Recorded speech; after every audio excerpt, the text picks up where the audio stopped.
موت کے ڈر سے کیا ہم علی چھوڑ دیں، موت کے ڈر سے کیا ہم علی چھوڑ دیں، موت کے ڈر سے کیا ہم علی چھوڑ دیں۔ الحمدللہ رب العالمین، الحمدللہ الذی نور قلوب العارفین بنور معرفتہ واثبت فؤاد انبیائہ و اولیائہ بقصص الانبیاء والمرسلین واکمل ایمان المسلمین والمؤمنین بولایت علی امیر المؤمنین علیہ السلام۔ صلوات۔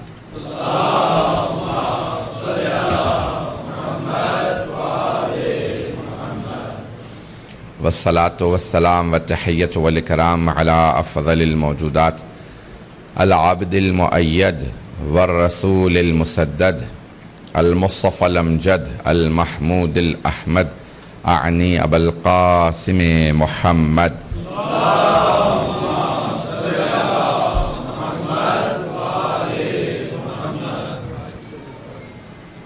وعلى روحه ونفسه وسحره ووصيه سید الاتقیاء والاصفیاء مولا الموالی امام المتقین علی بن ابی طالب علیہ السلام۔ صلوات۔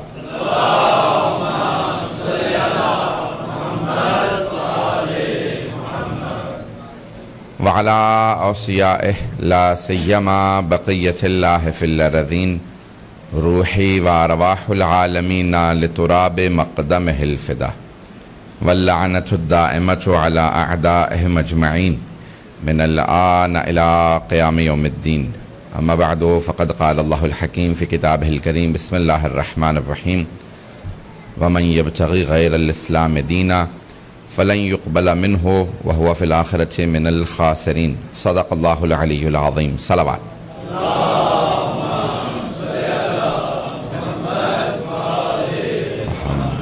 وعجل فرج۔ شب ولادت بھی ہے جناب امام ہشتم علیہ السلام کی۔ کل بھی مجالس ہیں برگاموں میں، ظاہراً مجلس ہے کل، اور آج بھی مجلس کا اہتمام کیا گیا ہے۔ جشن والے دن، خوشی والے دن پھر بھی انسان غم کر سکتا ہے، لیکن غم والے دن خوشی نہیں منا سکتا۔ آواز سب کو آ رہی ہے میری ساتھ؟ غم والے دن خوشی نہیں منائی جا سکتی، لیکن خوشی والے دن انسان غم کر سکتا ہے۔ اگر توجہ میرے ساتھ رہے گی سب لوگوں، آج ایک تو ہمارے ملک کی آزادی کا بھی دن ہے، تو پاکستان کی آزادی تمام پاکستانیوں کو بہت بہت مبارک ہو۔ اس دنیا میں سب سے پہلے جو پچھلے 100 سال کے اندر اسلامک ریپبلک کے نام سے یا اسلامی جمہوریہ کے نام سے ملک بنا، سب سے پہلا بننے والا ملک پاکستان ہے۔ پتہ نہیں توجہ ہے اس بات پہ، یہ نہیں ہے۔ اسلامی ریپبلک کے نام سے یا اسلامی جمہوریہ پاکستان، جمہوریہ اسلامی یا اسلامی جمہوریہ، اردو میں کہتے ہیں اسلامی جمہوریہ، فارسی میں جمہوریہ اسلامی۔ سب سے پہلے پاکستان وہ ملک ہے کہ جسے اسلامی جمہوریہ کے نام سے بنایا گیا، اس کے بعد تمام ملک بنے، اور جب ایران میں انقلاب آیا تو وہاں پہ نام رکھنے کے اوپر بہت بحث چلی، جس پہ پھر آخری فیصلہ مرحوم آیت اللہ العظمہ سید روح اللہ الخمینی الموسوی الخمینی نے فیصلہ دیا اور کہا کہ صرف ایک نہ کلمہ اس میں زیادہ ہوگا نہ ایک کلمہ کم ہوگا، جمہوریہ اسلامی ایران، وہی اسلامی جمہوریہ کا لقب رہے گا، نام رہے گا۔ سب سے پہلے پاکستان بنا، بعد میں آیت اللہ خمینی نے تائید کی کہ یہی اسلامی نام ہے۔ توجہ تو ہوگی میرے ساتھ، سب لوگوں کی توجہ میرے ساتھ رہے گی اس جملے پہ۔ اب ہمیں نہیں پتا پاکستان جو ہے وہ کتنے بجے بنا، لیکن ہمیں سیاستدانوں نے بتایا ہے کہ 5:12 پہ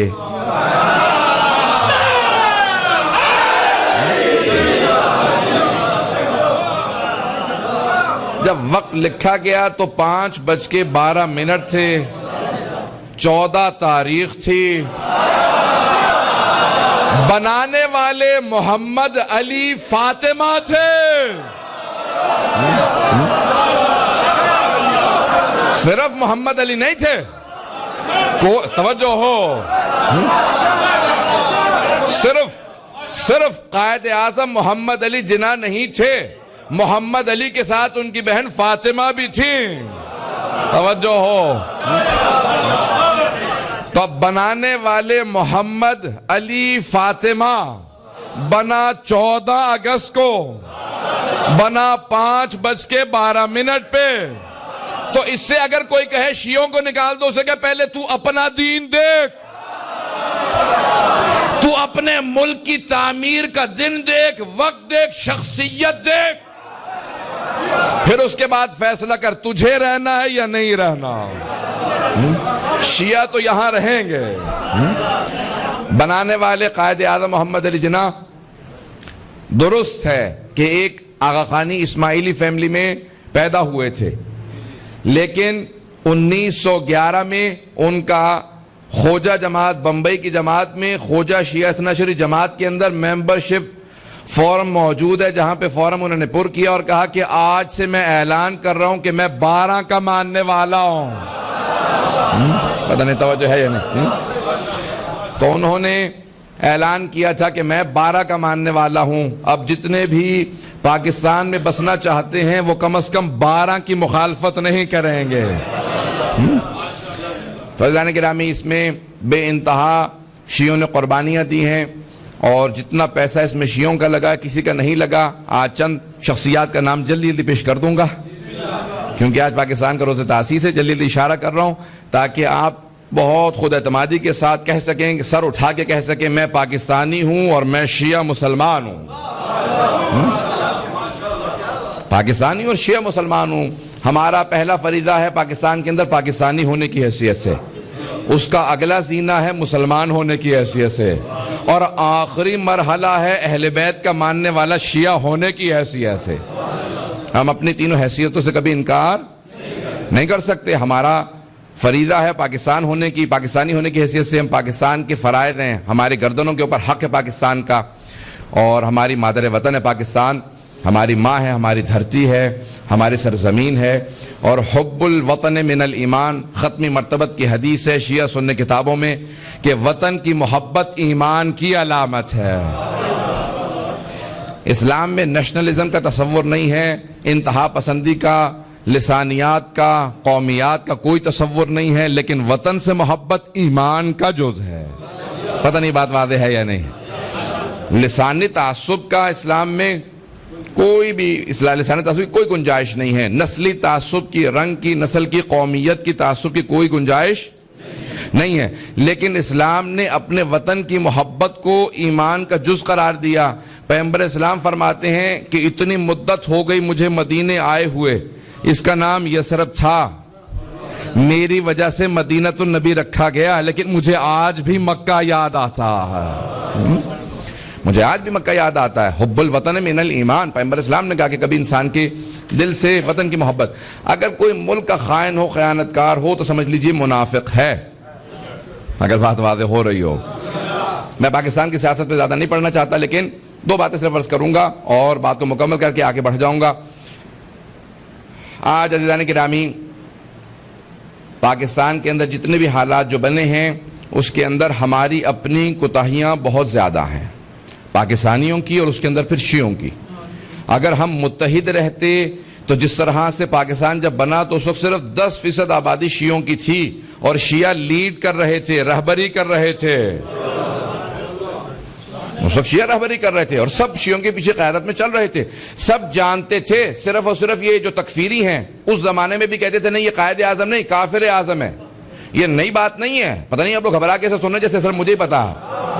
اس زمانے میں بھی بعض دیوبندی حضرات، بعض یہ تکفیری عناصر، یہی اہل حدیث جو زمانے میں بہت کم تھے، اس زمانے میں بھی قائد اعظم کو کافر اعظم کہا کرتے تھے۔ خود اہل سنت کے علماء نے لندن میں قرار کیا اس بات کا کہ وہ اس زمانے میں بھی کافر اعظم کہتے تھے، لیکن تمام بریلوی افراد جانتے ہوئے کہ قائد اعظم شیعہ اثنا عشری ہیں پیچھے چل رہے تھے اور کہتے تھے یہ قائد اعظم ہے،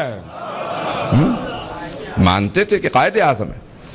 یہ صرف شیعہ نہیں مانتے تھے، شیعوں نے قیادت کی، 10% آبادی تھی، آج 20% آبادی ہے، ہماری آبادی دگنی ہوئی ہے۔ زیادہ تر پاکستان کے اندر پیدائشی شیعہ نہیں ہے، پتہ نہیں توجہ ہے یا نہیں ہے؟ زیادہ تر کنورٹیڈ ہیں، زیادہ تر وہ افراد ہیں جو شیعہ ہوئے ہیں۔ پاکستان کے اندر اس وقت تقریباً آدھی آبادی شیعوں کی جو ہے وہ کنورٹیڈ ہے، وہ شیعہ ہوئے ہیں، پیدائشی شیعہ نہیں ہے۔ 10% آبادی تھی جب پاکستان بنا شیعوں کی، آج 20% آبادی ہے، لیکن آج پاکستان میں شیعوں کا کوئی پرسان حال نہیں۔ کیوں؟ کیونکہ نمبر 1 قیادت کا فقدان ہے، نمبر 2 اتحاد، کبے انتہا فقدان ہے پاکستان میں، شیعوں میں آپس میں اتحاد نہیں۔ تیسرے، ہماری سب کے ساتھ وفاداریاں بٹی ہوئی ہیں، کہیں ایک جگہ ہم جمع نہیں ہیں۔ چند باتیں تلخ ہیں، سنیں گے، لیکن یہ میں کہہ کے گزروں گا آگے۔ پاکستان کے اندر سے جو ہمارے حالات ہیں وہ ہماری اپنی وجہ سے ہیں۔ اگر ہم لوگ متحد رہتے تو آج بھی تمام کی تمام اقوام عالم ہمارے ماتحت اسی پرچم حضرت عباس کے تحت، قائد اعظم کھل کے شیعہ تھے، کہیں انہوں نے نہیں کہا کہ میں شیعہ نہیں ہوں۔ ان کا جنازہ پہلے گھر کے اندر مولانا انیس الحسن صاحب نے پڑھایا، ابن سنجاتی صاحب نے جنازہ غسل و کفن کیا، تمام شیعہ علماء نے۔ ان کی بہن نے کہا کہ نہیں، اہل سنت جنازہ پڑھنا چاہتے ہیں، پڑھنے دو، ہم روکیں گے نہیں۔ عزیزان گرامی، ہمارا تو کلیجہ اتنا وسیع ہے کہ اگر اہل سنت ہمارے جنازے میں آتے ہیں ہم روکتے نہیں ہیں۔ پتہ نہیں توجہ ہے یا نہیں؟ ہم نہیں روکتے، اگر آتے ہو آ جاؤ۔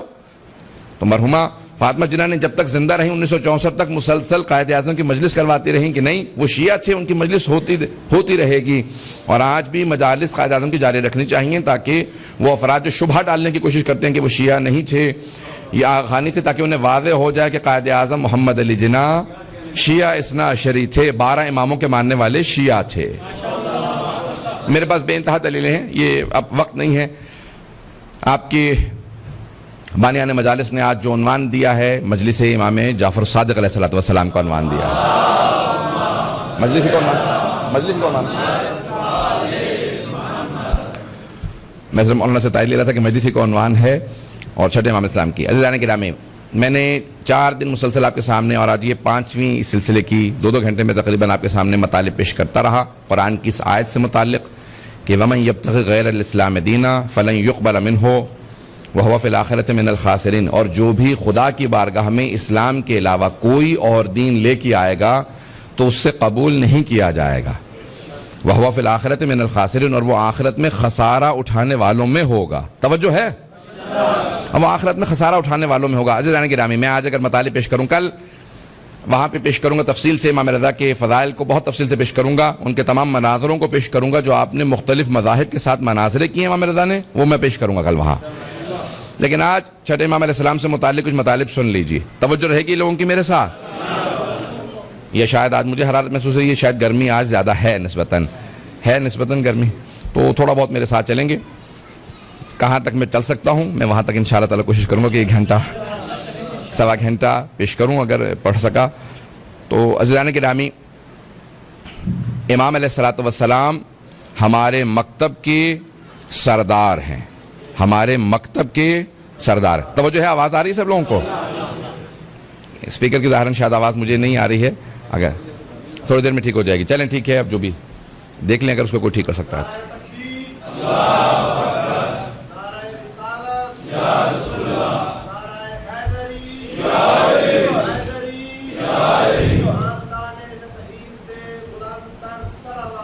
اللہم صلی علی محمد وآل محمد وعجل فرجہم۔ آواز آ رہی سب لوگوں کو؟ تو توجہ رہے میرے ساتھ۔ ہمارے مکتب جعفری کے سردار امام جعفر صادق علیہ السلام، اس بات کو غور سے سنیں گے۔ ہم جس دین کے پیرو ہیں اس دین کے سردار ختمی مرتبت ہیں، اور ہمارے مکتب کو نسبت دی جاتی ہے امام جعفر صادق علیہ السلام سے۔ ہمیں ہمیشہ کہا جاتا ہے جعفری، جب بھی کوئی تعارف کرواتا ہے ہمارا تو کہتے ہیں یہ وہ جعفری ہیں، شیعہ نہیں کہتے، ہمیں جعفری کہا جاتا ہے۔ ایسا ہے یا نہیں ہے؟ جب بھی ہمارا تعارف ہوتا ہے، اہل بیت کے ماننے والوں کا تعارف ہوتا ہے، تو وہ جعفری کہہ کے تعارف کروایا جاتا ہے، کیونکہ مذاہب اربعہ ہیں اسلام میں، حنفی ہیں، مالکی ہیں، حنبلی ہیں، شافعی ہیں، تو ہمیں جعفری کہا جاتا ہے جو ان سب کے استاد ہیں، اور ہمیں اس بات پہ بہت فخر ہے کہ ہم جعفری ہیں۔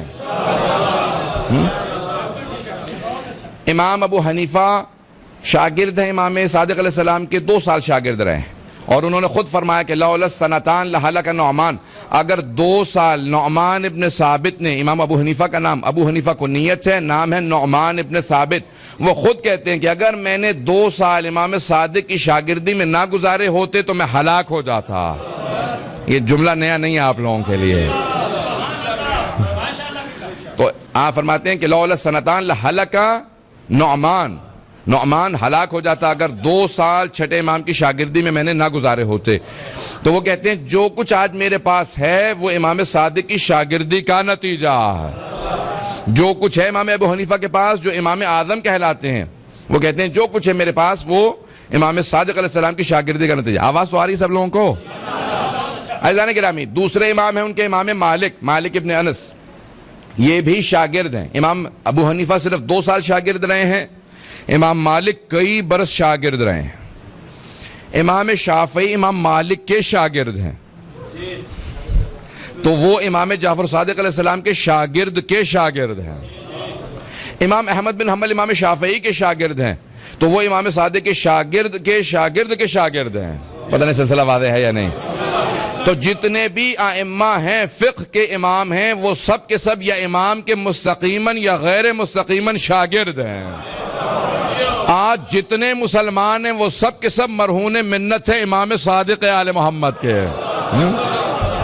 وہ سب کے سب ممنون ہیں، مرہون منت ہیں صادق آل محمد کے۔ اگر امام صادق علیہ السلام دوبارہ مکتب کی آبیاری نہ کرتے، فقہ کی تعلیم نہ دیتے، تو آج دنیا کے اندر فقہ نہ ہوتا۔ توجہ ہے؟ میں تھوڑی سی آج علمی گفتگو کرنا چاہ رہا ہوں۔ میں نے 4 دن مقدمہ بنایا، لیکن آج بہت سے چہرے نئے نظر آ رہے ہیں، پریشان بھی ہوں، لیکن میں پیش کروں گا اسی کڑی کو آگے بڑھاتے ہوئے۔ تو انشاءاللہ مجھے امید ہے کہ سب لوگ اس سے استفادہ کریں گے، سب کی توجہ میرے ساتھ رہے گی۔ تو اب امام علیہ السلام کے سب شاگرد ہیں۔ امام مالک جو بہت قابل ہیں، جنہوں نے حکم دیا کہ ہاتھ کھول کے نماز پڑھو، پوچھا کہ امام ابو حنیفہ کہتے ہیں ہاتھ باندھ لو، تو آپ کیوں کہتے ہیں ہاتھ کھول کے نماز پڑھو؟ کہا وہ کوفے کے رہنے والے ہیں، میں مدینے کا رہنے والا ہوں۔ میں مدینے کا رہنے والا ہوں، مدینے والوں نے پیغمبر کو دیکھا ہے، ان سے پوچھا تو ان سب نے بتایا پیغمبر ہاتھ کھول کے نماز پڑھتے تھے۔ تو الموطا میں انہوں نے لکھا اس لیے میں ہاتھ کھولنے کا حکم دیتا ہوں۔ امام مالک نے کہا کہ ہاتھ کھول کے نماز پڑھو۔ امام ابو حنیفہ نے بھی واجب نہیں کہا، وہ کہتے ہیں بہتر ہے ہاتھ باندھنا، واجب نہیں ہے۔ توجہ ہے یا نہیں ہے؟ تو عزیزان گرامی، اب امام صادق علیہ السلام نے حکم دیا حضرت زرارہ کو کہ نہیں، ہاتھ کھول کے نماز پڑھنی ہے۔ ہماری موجودہ نماز جو ہے وہ حضرت زرارہ ابن اعین، یہ 6 یا 7 بھائی ہیں، اپنے والد کے ساتھ 5ویں امام کے پاس پڑھنے آتے تھے اور وہیں سے 6ٹھے امام کے پاس بھی بیٹھ جایا کرتے تھے۔ بہت جوان تھے، حافظہ بہت اچھا تھا۔ امام نے ان کے سینے پہ ہاتھ رکھ کے انہیں دعا دی تھی۔ باقر العلوم نے ان کے سینے پہ ہاتھ رکھ کے دعا دی۔ انہیں 80,000 احادیث زبانی یاد تھے۔ باقر العلوم اسے کہتے ہیں جو کسی کے سینے پہ ہاتھ رکھ کے دعا دے تو 80,000 احادیث حفظ۔ جس کے شاگرد ایسے ہوں، جس کے خادم ایسے ہوں، اس کا اپنا مقام کیا ہوگا؟ عزیزان گرامی، مطالب پیش کروں گا، تھوڑا میرے ساتھ دیجئے گا۔ تو اب جناب زرارہ ابن اعین کہتے ہیں کہ مولا میں 35 برس سے، 6ٹھے امام سے کہتے ہیں 35 برس سے اپنے والد کے ساتھ آپ کی بارگاہ میں پڑھنے آ رہا ہوں۔ سن رہے ہیں سب لوگ؟ کہا کہ 35 برس سے آپ کے پاس پڑھنے آ رہا ہوں، آپ مجھے مسلسل حج پڑھا رہے ہیں، مولا یہ حج کب ختم ہوگا؟ حج کے احکام کب آپ مکمل کریں گے؟ میں 35 سال سے سیکھ رہا ہوں۔ آپ نے فرمایا، صادق آل محمد نے فرمایا، اے زرارہ وہ حج جو خلقت آدم سے 2000 سال پہلے شروع ہوا، تم یہ چاہتے ہو کہ اس کی تاریخ، اس کا فلسفہ، اس کے احکام سب کچھ 35 سال میں سیکھ لو؟ کہا زرارہ اگر مہلت اور ملتی میں بیان کرتا رہتا، جو احکام میں جانتا ہوں اور کوئی نہیں جانتا، جو اس گھر سے آئے، اس باب سے آئے، آل محمد کے در سے آئے، اسے حاصل کر لو، جو اوروں سے لو اسے چھوڑ دو۔ اور تمہیں جو کچھ دیں گے گمراہ کریں گے، ہم جو دیں گے ہدایت کریں گے۔ توجہ ہے؟ میں پیش کرنا چاہ رہا ہوں کہ سننا چاہ رہے ہوں؟ تو یہ امام کے ایک شاگرد ہیں۔ فرماتے ہیں کہ میں جب تک امام کی بارگاہ میں جاتا رہا، حضرت زرارہ ابن اعین، حضرت حمران ابن اعین، ان کے بھائی ہیں، یہ سب امام کے شاگرد ہیں۔ ان کی نسل کے اندر پوری کتاب لکھی گئی کہ کتنے اعین خاندان کے افراد امام کے شاگرد یا شاگردوں کے شاگرد نسلوں میں علم چلتا رہا اور ان کی نسلوں میں فقہا پیدا ہوتے رہے. یہ امام کی دعا کی برکت تھی.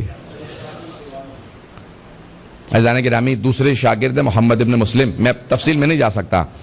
محمد ابن مسلم کو 70,000 احادیث امام سے یاد تھیں.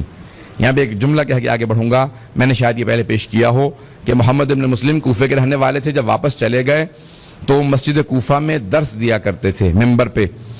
تو ہر روز اپنے درس سے پہلے آ کے بیٹھ جایا کرتے تھے کہ مجمع جمع ہو لے. لوگ آتے رہتے تھے. مجمع آ کے جمع ہو رہا تھا کہ ابھی محمد ابن مسلم اپنا درس دیں گے. سب باتیں کر رہے تھے کہ بھئی کون ہے، کہاں سے آیا یہ محمد ابن مسلم؟ جس موضوع کو دیکھو اسے حدیث یاد ہوتی ہے، تفسیر، تاریخ، ائمہ کی عصمت، عقائد کی بحثیں. کوئی موضوع اٹھا لو اسے حدیث یاد ہوتی ہے، یہ بہت قابل ہے. سب باتیں کرنے لگے. باتیں کرتے کرتے ایک آدمی نے کہا یہ جعفر صادق کا شیعہ ہے. بس یہ جملہ سننا تھا، جناب محمد ابن مسلم زار و قطار رونے لگے. وہ اٹھا آیا، کہا کہ شاید مجھ سے جسارت ہو گئی ہے، گستاخی ہو گئی، میں نے آپ کو جعفر صادق کا شیعہ کہہ دیا. شاید کہنا چاہیے تھا دوست ہیں، شاگرد ہیں، کچھ اور لفظ کہتا. کہا نہیں، میں تو اسی پہ رو رہا ہوں کہ تم نے مجھے جعفر صادق علیہ السلام کا شیعہ کہا. اگر روز قیامت انہوں نے مجھ سے حساب مانگ لیا کہ لوگ تجھے میرا شیعہ کہتے تھے، کیا تیرا اتنا معیار تھا کہ میرا شیعہ کہلا سکتا؟ پتہ نہیں آپ لوگ سن رہے ہیں یا نہیں سن رہے. عزیزان گرامی، توجہ میرے ساتھ رکھیں گے. بار بار ٹرپ ہو رہا ہے، یہ اس کا کوئی مسئلہ نہیں ہے، میں جاری رکھوں گا.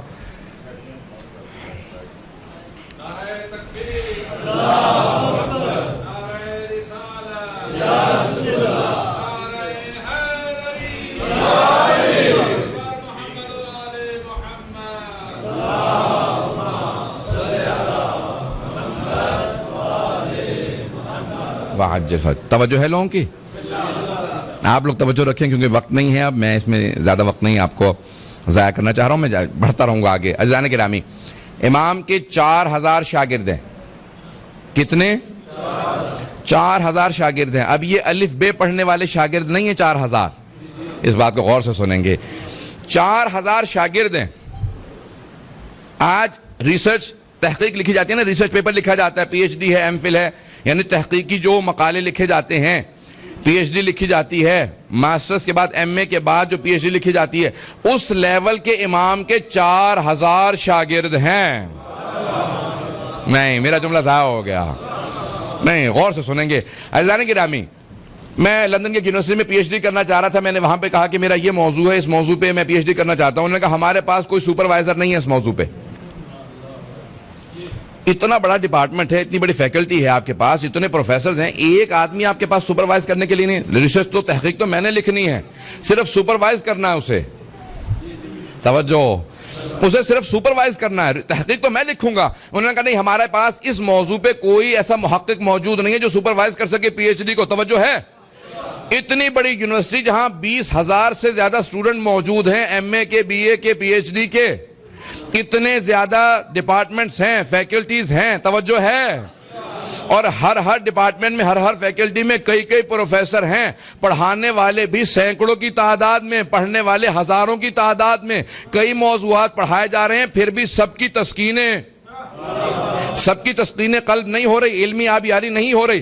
لیکن ہمیں فخر ہے اپنے امام پہ کہ ایک پڑھانے والا، 4,000 پی ایچ ڈی کرنے والے. ان کی صلاحیتیں کم تھی، امام کے پاس بیان زیادہ تھا.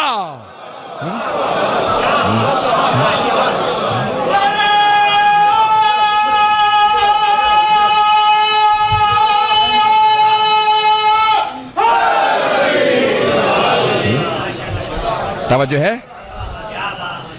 ایک امام علیہ السلام پڑھانے والے، 4,000 پڑھنے والے. ان 4,000 کی صلاحیتوں سے متعلق عزیزان گرامی سنیں گے، غور سے سنیں گے. ایک نام ہے، آپ نے سن رکھا ہوگا، جابر ابن حیان. نام سن رکھا ہے؟ موجودہ کیمسٹری کا بابا آدم کہا جاتا ہے. اور مجھے کسی نے شک میں ڈالا کہ نہیں، انہوں نے صرف مقالات لکھے تھے، بعد میں لوگوں نے کسی اور نے ڈیولپ کی ہے. ابھی ایک دوست ہیں، پاکستان ہی سے تعلق ہے ان کا، اور راجگان میں سے انہوں نے ابھی برطانیہ میں ایوارڈ حاصل کیا ہے سب سے زیادہ ایم اے کرنے پہ. برطانیہ میں سب سے زیادہ ایم اے اس شخص نے کیے ہیں. 10 ایم اے کر رکھے, توجہ ہے لوگوں کی, 10 ایم اے کر رکھے ہیں شخص نے. یہ ہمارا ایک مومن نوجوان ہے اور اس نے 10 ایم اے کیے ہیں. برطانیہ میں اس کو ایوارڈ ملا ہے سب سے زیادہ ایم اے کی ڈگری حاصل کرنے پہ. توجہ ہے, سب سے زیادہ ایم اے کرنے پہ اس کو ایوارڈ ملا ہے.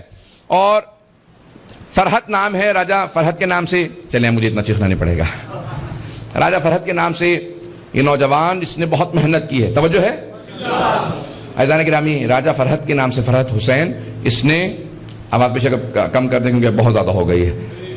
تو اب راجہ فرحت حسین 10 ایم اے حاصل کرنے کے بعد, 10 ایم اے ہیں اس نوجوان کے پاس, اور برطانیہ میں اس کو ایوارڈ ملا ہے کہ اس نے سب سے زیادہ برطانیہ میں نئے مضامین میں ایم اے کیے ہیں. توجہ ہے, میرے ساتھ توجہ رکھیں, 10 ایم اے کیے ہیں. اب اس نے ایک جو ابھی تحقیق لکھی ہے وہ حضرت جابر بن حیان پہ پوری کتاب لکھی ہے. وہ کتاب چھپی, کتاب میرے پاس موجود ہے, کہ جتنے موجودہ رائج سائنس کے علوم ہیں اگر ان سب کے بانیان کو دیکھا جائے تو سارے کے سارے مسلمان ہیں. توجہ ہو. برطانیہ کی لائبریری ہے, برٹش لائبریری لندن کے اندر بہت بڑی لائبریری ہے. اگر ساری کتابیں زمین پہ لگا دی جائیں تو کئی 100 میل تک صرف کتابوں کی لائن ہوگی. وہاں پہ بہت سے خطی نسخے اوریجنل کتابیں موجود ہیں, آج بھی اس لائبریری کے اندر کتابیں موجود ہیں. جناب جابر بن حیان کی جو پہلی کتاب ہے کیمسٹری کے اوپر, کیمیا پہ, علم کیمیا پہ, وہ وہاں موجود ہے. انہوں نے اپنے تحقیق میں وہ صفحہ بھی لکھا, وہ صفحہ چھاپا ہے. کہا کہ میں فوراً لائبریری گیا, میں نے کہا مجھے جابر بن حیان کی وہ کتاب عربی کی چاہیے, تو اس پہ انتساب لکھا تھا, ڈیڈیکیشن, انتساب. تو جناب جابر نے عربی زبان میں لکھا تھا کہ میں اپنی تمام کی تمام اس تحقیق کو اپنے مولا اور اپنے آقا, اپنے استاد جعفر ابن محمد الصادق علیہ السلام کی طرف انتساب دیتا ہوں.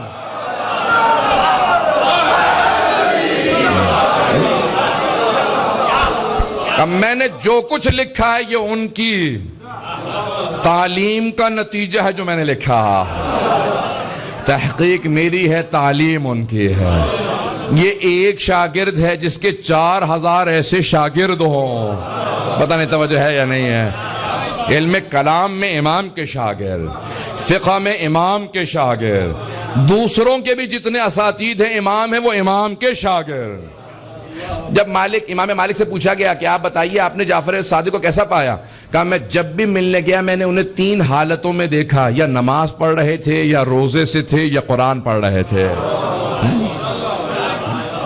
3 حالتوں سے باہر نہیں ہوتے تھے. کہا عجیب و غریب کیفیت تھی. جب بھی جاتا تھا ان کی بارگاہ میں, کہا میں نے روئے زمین پہ نہ دیکھا نہ پڑھا نہ سنا اتنا قابل, اتنا فاضل, اتنا اتقا, اتنا ازہد, اتنا افضل, اتنا اکرم جتنا کہ جعفر صادق علیہ السلام.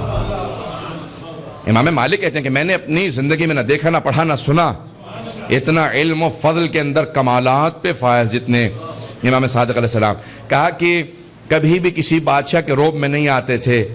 توجہ سے سنیے گا اس بات کو. منصور دوانقی جو بنی عباس کا کہہ لیجئے خلیفہ, جب اس نے سنا نا کہ امام کی بہت زیادہ شہرت ہو گئی ہے, مسجد نبوی میں درس دیتے ہیں, تو اس نے کہا میں درس میں آؤں گا, پہلے بتا دینا میں خلیفۃ المسلمین ہوں. آپ کو پتہ ہے یہ ٹائٹل لگانا بڑا شوق ہے, ہمارے پاکستان میں بھی بہت شوق چل رہا ہے آج کل بعض لوگوں کو. اب یہ خلیفۃ المسلمین, امیر المومنین, نہ جانے کون کون سے لقب بنا کے انہوں نے اپنے لیے ائمہ سے چرا کے اپنے لیے بنائے. اس نے کہا امام کو تعارف کروا دینا میں حاکم ہوں, میں آ رہا ہوں درس میں. کہا کہ مولا وہ منصور دوانقی درس میں آئے گا. امام نے کہا اس کے آنے سے کیا ہوگا, جو میں نے پڑھانا میں وہ پڑھاؤں گا. امام منبر پہ تھے, وہ آ کے ایک مرتبہ امام کے سامنے بیٹھا. جیسے سامنے بیٹھا امام نے رخ پھیر لیا اور دائیں طرف رخ کر کے پڑھانے لگے. وہ اٹھ کے دائیں طرف امام کے سامنے آ کے بیٹھا, امام نے بائیں طرف رخ کر لیا. وہ اٹھا بائیں طرف آ کے بیٹھا.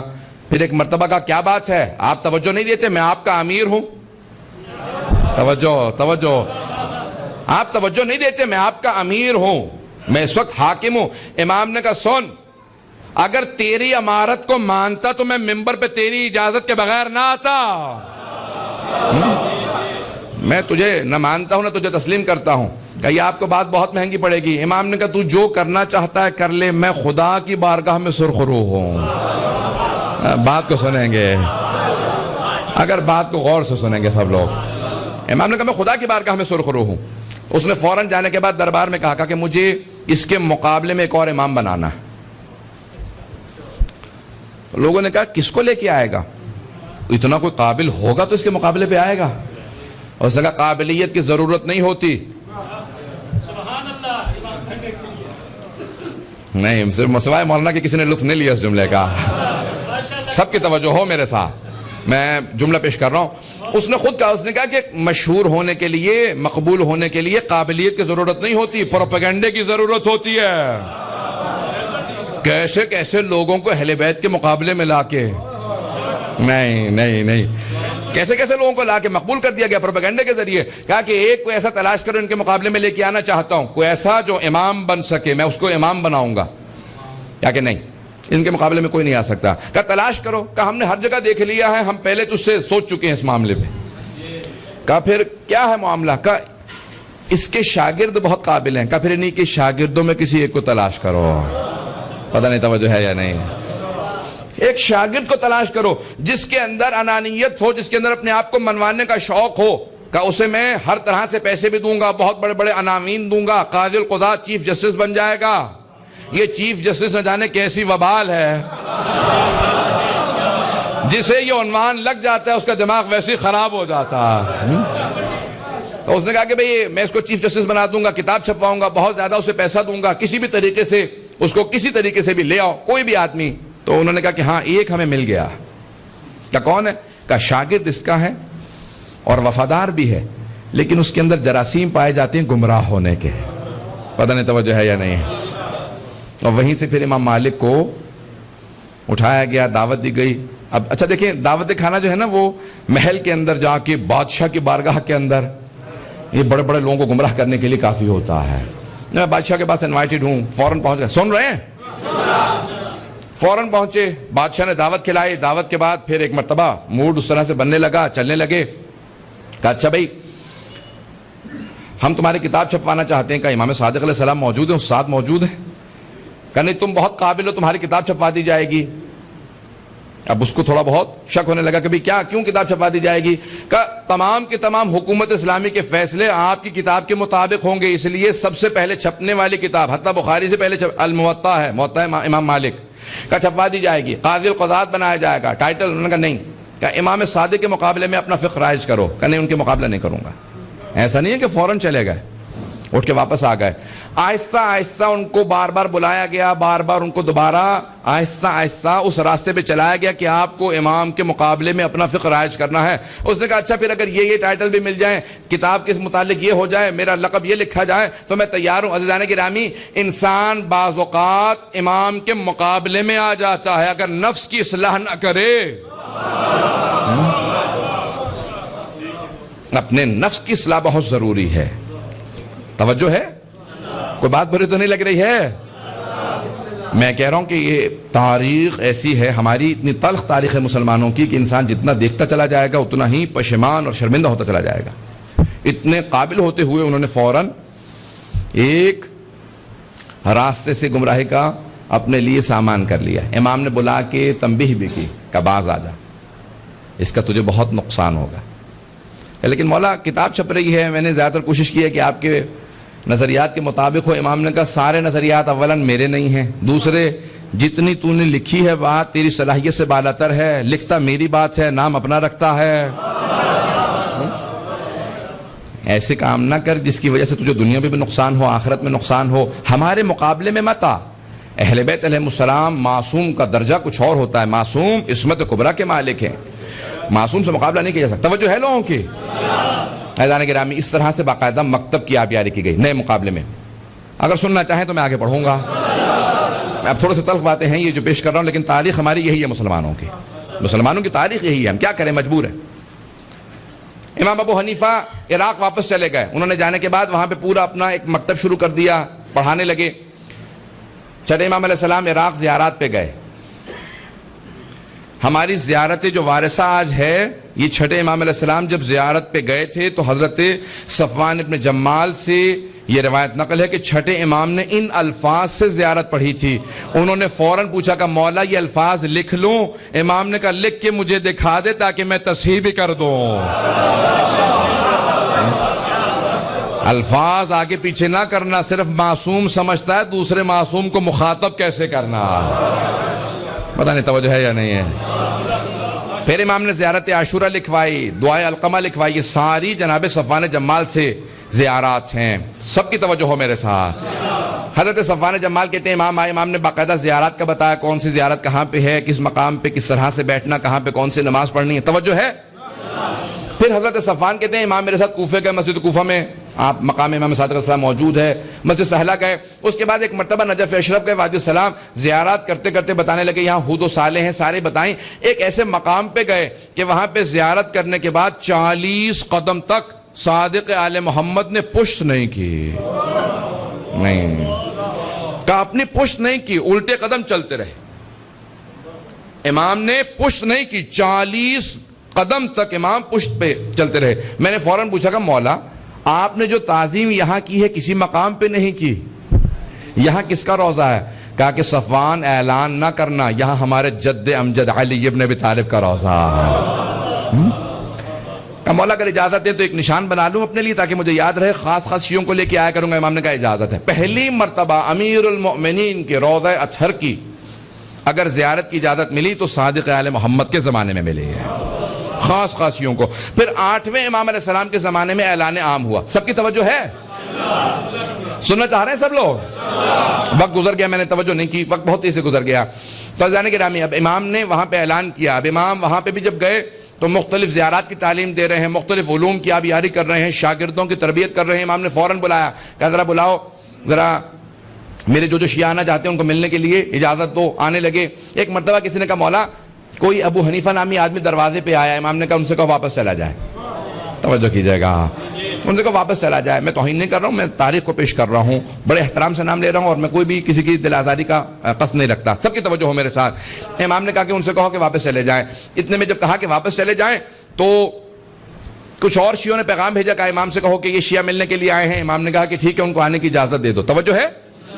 انہیں آنے کی اجازت دے دو. وہ سارے شیعہ جیسے ہی آئے تو ان میں امام ابو حنیفہ بھی شامل ہو کے داخل ہو کے آ کے بیٹھ گئے سامنے. جیسے ہی آ کے بیٹھے تو امام نے ابھی کچھ کلام نہیں کیا تھا کہ ابو حنیفہ نے فوراً امام سے سوالات شروع کر دیے اور کہا کہ یہاں پہ کوفے کے اندر بہت سے لوگ بڑے بڑے صحابہ کی توہین کر جاتے ہیں، اعلان کرتے ہیں، آپ حکم دیں، فتویٰ دیں کہ یہ سب کے سب باز آ جائیں. امام نے کہا نہیں، نہ میں حکم دوں گا، نہ فتویٰ دوں گا اور نہ روکوں گا. کہا کیوں نہیں روکیں گے آپ؟ امام نے کہا کیونکہ یہ لوگ میری بات کو نہیں سنیں گے، اس لیے میں اپنی بات کو ضائع نہیں کرنا چاہتا. توجہ توجہ توجہ توجہ ہو سارے مجمع کی. کہا امام نے کہا میں اپنی بات کو ضائع نہیں کرنا چاہتا، اس لیے میں یہاں اعلان نہیں کروں گا. کہا نہیں، کیسے ہو سکتا ہے؟ یہ 18,000 افراد کوفے میں رہنے والے سب کہتے ہیں کہ آپ کے شیعہ ہیں اور آپ کی بات نہ مانے. امام نے کہا تو بھی تو ہر جگہ بتاتا پھرتا ہے میرا شاگرد ہے.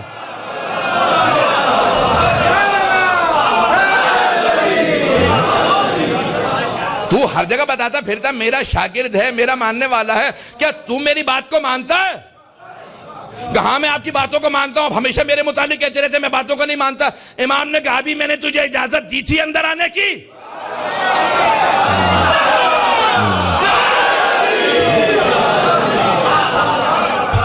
کیا ابھی میں نے اجازت دی تھی؟ کہ نہیں آپ نے اجازت نہیں دی. امام نے کہا تو بغیر اجازت کے آیا نا، بغیر اجازت کے تو نے سوال کیا.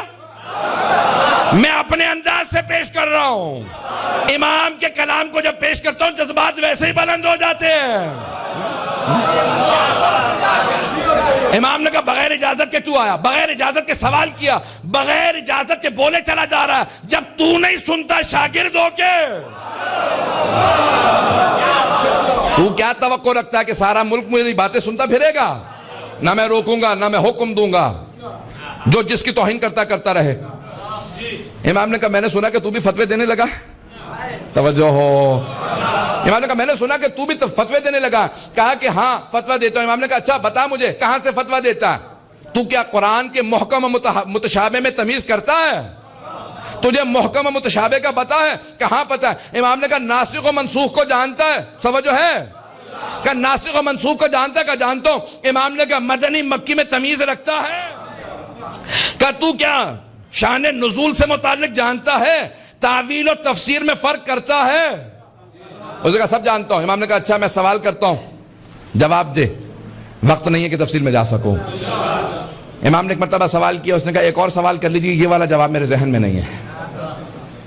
بہت لمبا مناظرہ، کئی صفحات کا، اگر پیش کروں تو آدھا گھنٹہ لگے گا اور وقت نہیں ہے۔ آخری صرف سوالات پیش کر دوں گا، وقت نہیں ہے، اس کو پڑھیں، پورا مولا کا مناظرہ تفصیل سے پڑھیں تاکہ واضح ہو امام کا مکتب کیا۔ امام نے کہا بتا یہ آیات، ان آیات کا جواب دے۔ اس نے کہا نہیں جانتا۔ ایک اور سوال کر لیں۔ امام نے دوسرا سوال کیا قرآن کی آیات سے، کہا نہیں جانتا۔ تیسرا سوال کیا، کہا نہیں جانتا۔ امام نے 5 سوال کیے، کہا نہیں میں قرآن اتنا نہیں جانتا۔ توجہ ہو، میں قرآن اتنا نہیں جانتا، حدیث بہت مجھے محکم و مضبوط ہے، ہزاروں احادیث یاد ہیں۔ امام نے کہا اچھا ذرا اپنے حدیث کے حساب سے اس مسئلے کو بتا، پیغمبر نے یہ حدیث کہاں پہ کہی تھی؟ کہ میرے اس وقت ذہن میں نہیں ہے، دوسری حدیث پوچھ لیں۔ امام نے ایک اور حدیث پوچھی، جب 5 حدیث پوچھ لی، اس نے کہا نہیں حدیث اس وقت ذہن میں نہیں ہے۔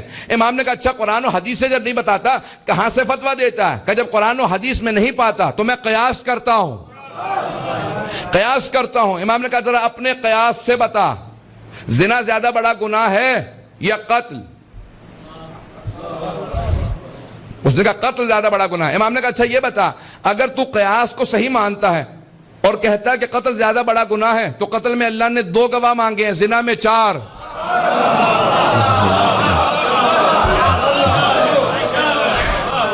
اگر قیاس صحیح ہے، تو کہتا قیاس کے حساب سے جواب دیتا ہے، تو ذرا قیاس کے حساب سے بتا، ابھی تو نے کہا ہے کہ قتل زیادہ بڑا گناہ ہے، وہاں 2 گواہ، زنا میں 4، کیوں؟ کہ ذہن میں نہیں ہے، ایک اور سوال کر لیں۔ توجہ ہو، اب میں جلدی پیش کر رہا ہوں، ممبر کے احترام میں صرف اور صرف وہی بات کروں گا جو امام علیہ السلام نے کہی ہے۔ امام نے فوراً کہا مل انجز، زیادہ نجس کیا ہے؟ پیشاب یا منی؟ کہا کہ پیشاب۔ امام نے کہا بتا، اس کے بعد وضو واجب ہے، اس کے بعد غسل، تیرا قیاس کہاں؟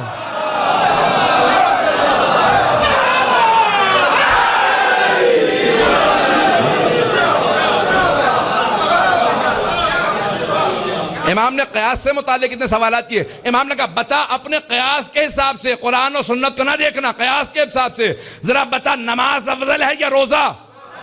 اس نے کہا نماز افضل ہے، اس میں کوئی دو رائے نہیں ہے۔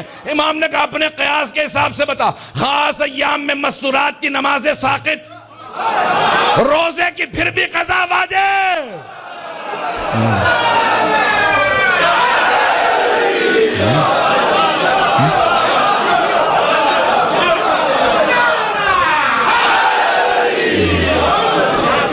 توجہ ہے؟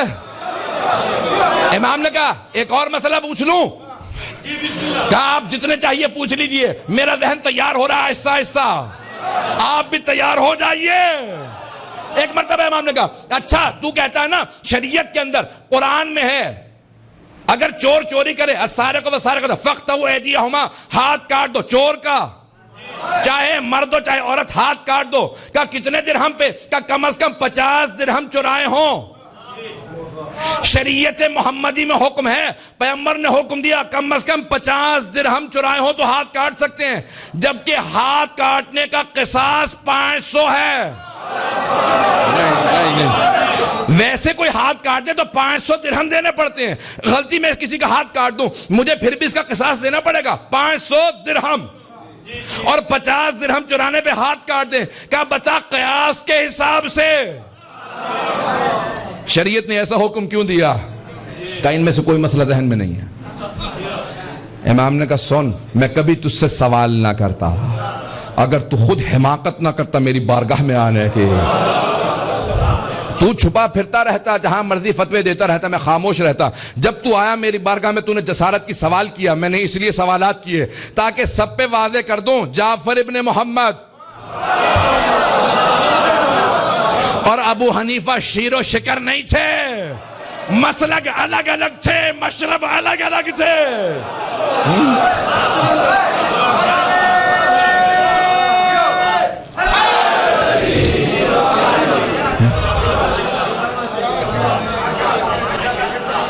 کہا اب میں آپ کی ہر بات مانوں گا۔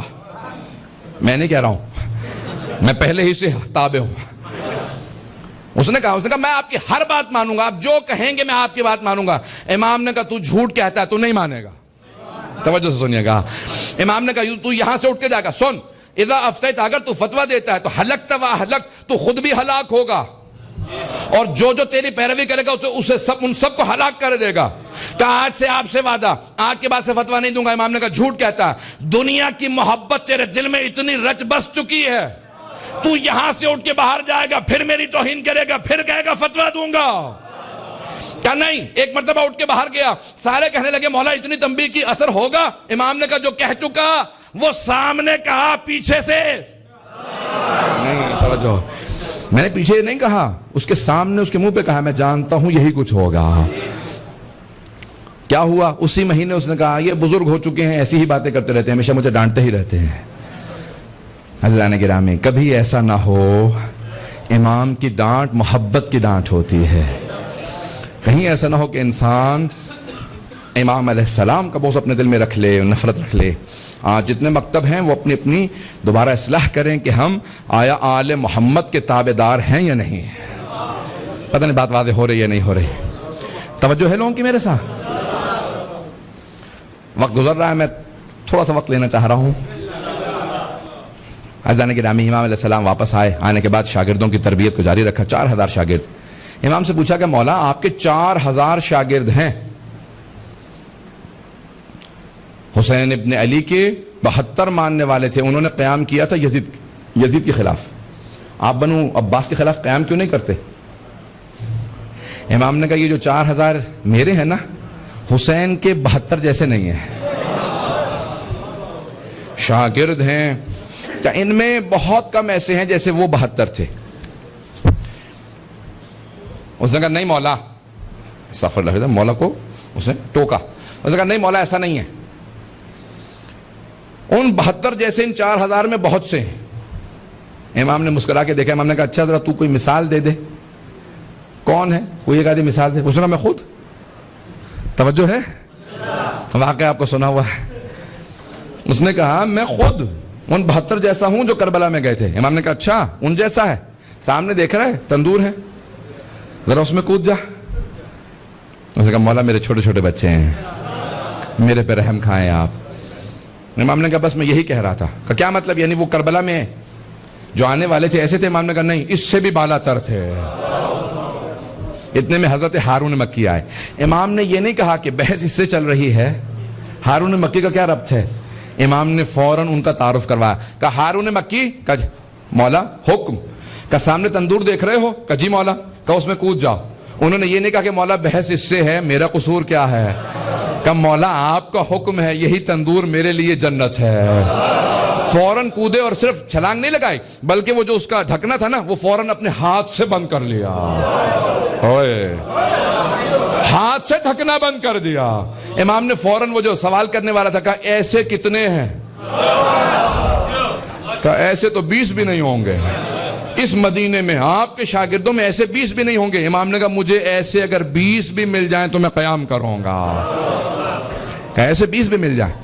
اب امام نے کہا اور بتا وہ فلاں میرا ایک صحابی شاگرد بہت پریشان تھا، کہاں ہے آج کل؟ اس کی حالت کیسی ہے؟ اس کے بچے بیمار تھے. اب وہ بہت پریشان کہ امام سوالات کر رہے ہیں، اس کو کوئی جواب نہیں آ رہا. کہ مولا مجھے تعجب ہے آپ پہ کہ آپ نے قریبی ترین اپنا ایک شیعہ مار دیا، اسے تندور میں دھکیل دیا، چھلانگ لگانے کے لیے کہہ دیا، اور آپ کو کوئی پرواہ ہی نہیں ہے، نہ پریشانی، نہ کوئی آپ کے چہرے پہ پسینہ کیا. ایک میرے ہاتھوں آدمی مارا گیا. امام نے کہا تجھے ابھی بھی معرفت نہیں ہوئی،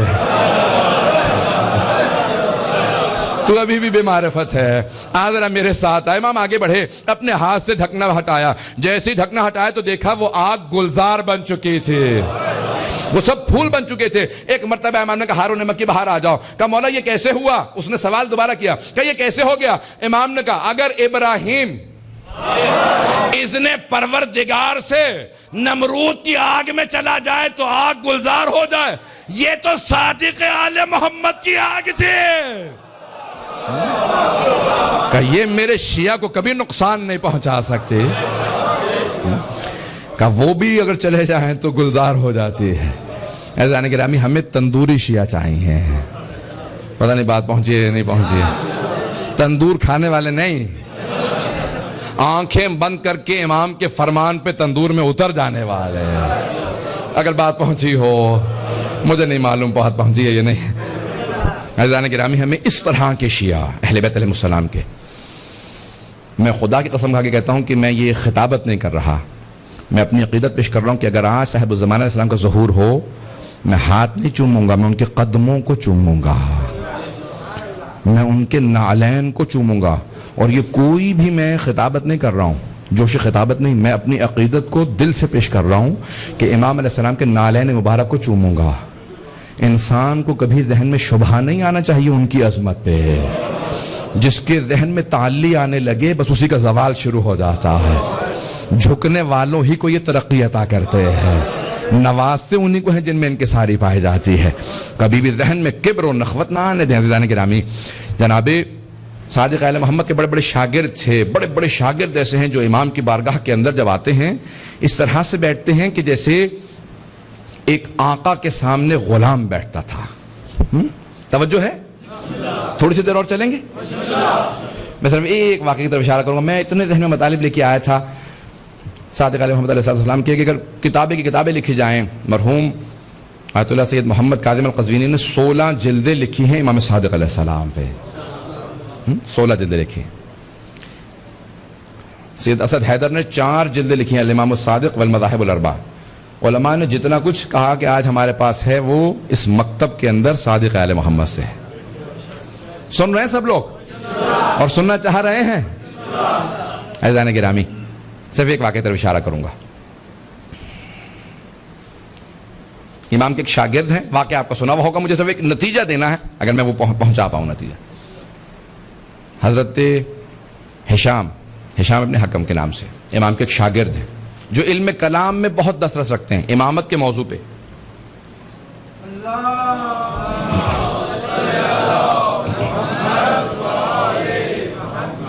امامت کے موضوع پہ ان کو بہت مہارت ہے. امام نے ان کو بے انتہا دعائیں دی ہیں. 18 برس کے تھے، امام درس دے رہے ہیں اور ان کے پہنچنے کا وقت ہو رہا تھا. امام پڑھا رہے ہیں اور بار بار دیکھتے ہیں ہشام نہیں آیا. پھر دوبارہ درس شروع کر دیتے ہیں، پھر کہتے ہیں ہشام نہیں آیا ابھی. سارے شاگرد کہتے ہیں مولا کون ہشام، کیا ہشام، کس ہشام کی آپ باتیں کر رہے ہیں؟ ہشام نہیں آیا، ہشام نہیں آیا. کہا کہ ابھی آ جائے گا، تم دیکھ لو گے. اب سب کو، سارے شاگردوں کو اشتیاق ہو گیا حضرت ہشام اپنے حکم کی رضی اللہ عنہ کی زیارت کرنے کا کہ ابھی آنے والے ہیں. کون ہیں؟ اتنے میں جناب ہشام آئے. توجہ ہے؟ جناب ہشام آئے. امام صادق علیہ السلام کھڑے ہو گئے، آگے بڑھے، سینے سے لگایا، پیار کیا، ماتھا چوما، بہت گلے سے لگا کے اپنی ابا اتار کے ان کے کاندھے پہ رکھی. کہا ہشام تم ہمارے جد کی امامت و ولایت کا دفاع کرتے ہو، جہاں جاتے ہو ہماری ولایت و امامت کا دفاع کرتے ہو، میں اس لیے تم سے اتنی محبت کرتا ہوں. اب امام بیٹھ گئے، مسند پہ بیٹھے. کہا ہشام ذرا بتاؤ کہ تمہارا جو شام میں مناظرہ ہوا تھا، وہ 70 سال کا بوڑھا اور تم 16 برس کے تھے اس وقت، تم نے مناظرہ کیا، پیش کرو. کہا مولا جب آپ کے سامنے آتا ہوں نا تو مجھ سے لب کشائی نہیں ہوتی، بولا نہیں جاتا، میرے زبان پہ تالے لگ جاتے ہیں، ہاتھ پاؤں کانپنے لگتے ہیں، میں بول نہیں سکتا. امام نے کہا میں حکم دیتا ہوں ذرا اپنا مناظرہ سنا. پتہ نہیں کیسا امام کا عاشق ہوگا کہ امام سننا چاہ رہے ہیں اس نے میرا دفاع کیسے کیا. پتہ نہیں توجہ ہے یا نہیں ہے. سننا چاہ رہے ہیں مناظر آپ کے ذہنوں میں. مجھے صرف اشارہ کرنا اور آگے بڑھ جاؤں گا. سب کے ذہنوں میں ہے. کہا کہ مولا کوفے کے رہنے والے تھے. کہ میں جب دمشق گیا، ماتم بھی آخر میں یہ ماتم ہے، بس پھر میں مکمل کر رہا ہوں. اب میں مناظرہ مکمل نہیں کر پاؤں گا کیونکہ پھر میرے ذہن میں تھا کہ مجھے نماز تک وقت ہے. مسائب میں صرف 5-7 منٹ 10 منٹ پیش کروں گا. جناب ہشام کا صرف جلدی اشارہ کر کے مکمل کر دوں بات. جناب ہشام نے کہا کہ میں جب شام پہنچا دمشق تو ایک مرتبہ عامر ممبر پہ بیٹھا ہوا تھا اور ممبر پہ بیٹھے بیٹھے کلام کرتے کرتے اس نے کہا جو پوچھنا ہے پوچھ لو اس سے پہلے کہ تم مجھے کھو دو. کہا جیسی اس نے یہ کہا تو میں نے کہا کہ ارے یہ میرے مولا امیر المومنین کا لقب ہے، قول ہے، اس نے کیسے جرأت کر دی کہ سلونی قبل ان تفقدونی، جو پوچھنا ہے پوچھ لو اس سے پہلے کہ تم مجھے کھو دو. کہا میں فوراً کھڑا ہوا. کہا کہ شیخ میں کچھ سوال کرنا چاہتا ہوں، اجازت ہے؟ کہا بیٹا جو سوال کرنا چاہتے ہو کر لو. نوجوان داڑھی بھی ان کی پوری نہیں آئی تھی. انہوں نے کہا کہ آپ کی آنکھیں ہیں. کہ یہ کیسا سوال ہے جب تجھے نظر بھی آ رہا ہے میری آنکھیں ہیں پھر پوچھ رہا ہے آنکھیں ہیں؟ کہ حضور میں بچہ ہوں، نادان ہوں، ایسے ہی سوال کروں گا. آپ بہت ہی زیادہ قابل ہو گئے ہیں کہ آپ سلونی کے دعوے کرنے لگے ہیں. پتہ نہیں توجہ ہے یا نہیں. آپ بہت زیادہ قابل ہو گئے نا، سلونی کے دعوے کرنے لگے ہیں. میں بچہ ہوں، میں ایسے نادان ہی سوال کروں گا، جواب دینا ہے تو جواب دیجئے، نہیں تو کہہ دیجئے سلونی کا دعویٰ آپ کو زیب نہیں دیتا. پتہ نہیں بات پہنچی نہیں پہنچی. انہوں نے کہا ہاں میری آنکھیں ہیں. کہا بتائیے آنکھوں سے کیا کرتے ہیں؟ کہا آنکھوں سے دیکھتا ہوں. کہا زبان ہے؟ کہا ہاں زبان ہے. کہا زبان سے کیا کرتے ہیں؟ کہا چکھتا ہوں. کہا ناک ہے؟ ہاں. کیا کرتے ہیں؟ سونگتا ہوں. کان ہے؟ کہا ہاں. کیا کرتے ہیں کانوں سے؟ کہا سنتا ہوں. ہاتھ ہے؟ ہاں. ہاتھوں سے کیا کرتے ہیں؟ کہا محسوس کرتا ہوں. کہا آپ کا دماغ ہے؟ کہا دماغ ہے، بالکل ہے. کہا اچھا بتائیے دماغ سے کیا کام کرتے ہیں؟ کہا جب آنکھیں دیکھتی ہیں نا تو دماغ تصدیق کرتا ہے دیکھا وہی ہے. دماغ تصدیق کرتا ہے جو دیکھا ہے وہی دیکھا، کچھ اور نہیں دیکھا. دھوکہ نہیں ہے آنکھوں کو، دماغ تصدیق کرتا ہے. زبان جب چکھتی ہے تو دماغ تصدیق کرتا ہے، ناک جب سونگتی ہے دماغ تصدیق کرتا ہے، کان جب سنتے ہیں دماغ تصدیق کرتا ہے، ہاتھ جب محسوس کرتے ہیں دماغ تصدیق کرتا ہے. کہ اچھا تو آپ مجھے یہ بتانا چاہ رہے ہیں کہ آپ کے اس 6 فٹ کے وجود کے اندر آپ کا دماغ اس وجود میں امامت کا کام کرتا؟ نہیں نہیں نہیں. آپ کے اس وجود میں آپ کا دماغ امامت کا کام کرتا ہے. آنکھیں دیکھ لیں کافی نہیں ہے، امام بتائے گا صحیح دیکھا ہے. زبان چکھ لے، چکھنا کافی نہیں، امام بتائے گا، دماغ امام ہے وہ تصدیق کرے گا. کہ آپ کے اس وجود کو امام کی ضرورت ہے. اور یہ اتنی بڑی کائنات، یہ نظام کیسے چل سکتا ہے جب تک اللہ کی طرف سے کوئی امام چلانے والا نہ ہو؟ یہ امامت کا نظام چل رہا. عزیزان گرامی، امام نے ان کو اپنی ابا دی اور ان کو نوازا، کہا کہ ہمیشہ جب بھی جانا میری ولایت کا دفاع کرنا. اور پھر ان کے مناظرے بہت زیادہ ہیں، میرے پاس وقت نہیں ہے، 5 سے 7 منٹ آپ کو زحمت دوں گا. منصور دوانقی نے رات کا وقت تھا، امام جعفر صادق کے گھر کو آگ لگوا دی.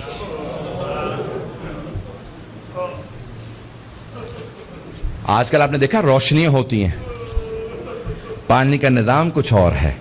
پرانے زمانے میں گھر میں کنواں ہوتا تھا، پانی نکالا جاتا تھا، چراغ ہاتھ میں ہوتے تھے. رات کا وقت تھا، امام کے گھر میں آگ لگا دی. امام کے جو خادم تھے نا وہ فوراً آگ بجھانے لگے. میرے طرف دیکھیے گا، ایک جملہ کہہ دوں اس کے بعد صرف 2-4 منٹ 5 منٹ زحمت دوں گا آپ کو مصائب کی. امام کے جتنے خادم تھے نا وہ سب کے سب آگ بجھانے لگے. امام اپنے گھر سے باہر نکلے، گھر میں آگ تھی. باہر نکلنے کے بعد نہ جانے صحن میں کیا دیکھا، ایک دیوار سے ٹیک لگا کے بیٹھ گئے اور زاروں قطار رونا شروع کر دیا. امام روتے جاتے تھے، خادم آگ بجھا رہے تھے. ایک خادم رکا، فوراً دوڑتا ہوا امام کی بارگاہ میں آیا. کہا مولا کیا بات ہے، نہ آپ آگ بجھانے میں مدد کر رہے ہیں، نہ گھر سے باہر جا رہے ہیں، ایک طرف بیٹھ کے روتے چلے جا رہے ہیں. مولا کیا بات ہے، مجھے سمجھائیے کیوں اتنا رو رہے ہیں؟ کہا کہ مجھے شام غریبہ یاد آ گئی، مجھے شام غریبہ یاد آ گئی. کہا مولا اس وقت شام غریبہ کیوں یاد آئی ہے؟ مولا نے اپنے خادم کو مخاطب کر کے کہا تو دیکھ رہا ہے میری بیٹیاں سر پہ برقعے سنبھالے، کبھی صحن میں اس طرف سے ادھر جاتی ہیں، کبھی ادھر سے ادھر جاتی ہیں، کتنی پریشان ہیں. جب میں نے اپنی بیٹیوں کو صحن میں دوڑتے دیکھا مجھے میری پھپھیاں یاد آ گئیں. کہا مولا کیوں؟ کہا نہ میرے جد حسین سر پہ موجود تھے، نہ میرے چچا عباس موجود تھے، نہ علی اکبر سنبھالنے کے لیے تھے، نہ قاسم، اور سید سجاد میرے دادا بیمار پڑے تھے. جب خیموں میں آگ لگی ہر بی بی تڑپنے لگی، کبھی اس خیمے سے اس خیمے میں، کبھی اس خیمے سے اس خیمے میں. کہا جب ایک مرتبہ سارے خیمے جل گئے، امام سجاد کے خیمے میں مولانا پیش کر چکے، میں شام غریبہ نہیں پڑھوں گا. کہا مجھے شام غریبہ یاد آ گئی. عزیزان گرامی، میں صرف 2 روایات پیش کرنا چاہ رہا تھا. پہلے مولا نے کہا مجھے شام غریبہ یاد آ گئی. دوسرے، جب ایک مرتبہ عاشور کا دن تھا، امام کے گھر کے اندر عجیب و غریب عالم ہے، امام بیٹھ کے رو رہے ہیں. اتنے میں کچھ شیعہ آئے. کہا مولا کیا بات ہے اتنے محزون ہیں؟ کہا حکومت اعلان نہیں کرتی آج عاشورہ ہے، میرے جد حسین کی مجلس کا دن ہے. وہ جو شیعہ آئے تھے ان میں سے ایک نے کہا کہ مولا آپ کو مجلس کریں گے؟ امام نے کہا ہاں. کہا تمہارے بابا مرثیہ کہہ دیا کرتے تھے، اشعار کہتے تھے، تم بھی شعر کہتے ہو؟ کہا ہاں مولا. کہا میرے جد حسین کی شان میں کوئی شعر کہا ہے؟ کہا جی مولا. کہا ذرا کچھ مصائب کے اشعار سنا دو. آپ بھی دوڑے پڑتے ہیں نا. امام نے کہا ہاں ذرا کوئی مصائب کا بند سنا دے. کھڑا ہوا پڑھنا چاہتا تھا، امام نے کہا رک جا ابھی نہ پڑھنا. ایک مرتبہ ایک امام نے خادم سے کہا ذرا یہاں پردہ کھینچ دے، پردہ کھینچا گیا. امام نے خادمہ کو آواز دی ذرا میری ماں سے کہنا مجلس میں آ جائے. امام کی والدہ کا نام جانتے ہیں نا سب، حضرت ام فروا. سب جانتے تھے امام کی والدہ حضرت ام فروا ہے. امام نے خادمہ کو آواز میری ماں سے کہہ دے میرے جد کی مجلس ہو رہی ہے، مجلس میں آ جائیں. میری بیٹیوں کو آواز دے دو، میری بہنوں کو بلا دو. سب پردے کے پیچھے آ کے بیٹھ گئے. امام نے کہا اب مصائب شروع کر دے. اس نے مصائب پڑھنا شروع کیا. جب مصائب پڑھ رہا تھا، روایت کے الفاظ میں نے خود پڑھی ہے، مستند روایت ہے، بڑے بڑے علماء فقہا سے سنی ہے. مصائب پڑھتے پڑھتے ایک مرتبہ اس نے آواز سنی کہ امام کی والدہ کے بین کی آواز آ رہی ہے. حضرت ام فروا بین کرنے لگی، ہائے میرا جد مارا گیا، ہائے حسین مارا گیا، بین کرنے لگی. اب امام صادق سے برداشت نہیں ہو رہا تھا، آنسو بہ رہے تھے، ریش تر تھی. امام نے امامہ اتار رکھا تھا، تڑپ رہے تھے. وہ جو مصائب پڑھ رہا تھا نا وہ امام کی والدہ کے خاندان سے تھا.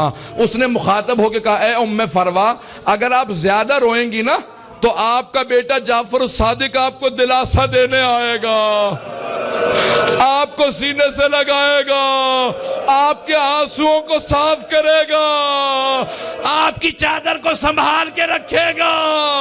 لیکن اے ام فروا آپ کی پھپھیاں جب میدان کربلا میں رو رہی تھی، کبھی شمر تازیانے مارتا تھا، کبھی خولی تازیانے مارتا تھا. بس بھئی اجرکم اللہ، میں تمام کر دیتا.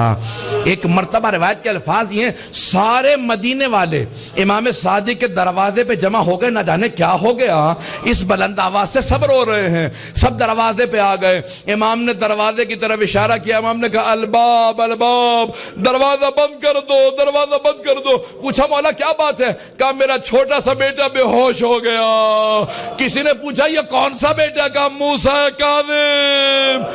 امام موسیٰ کاظم بھی برداشت نہیں کرتے تھے میری پھپھیوں کے مصائب اس طرح سے بیان کیے جائیں.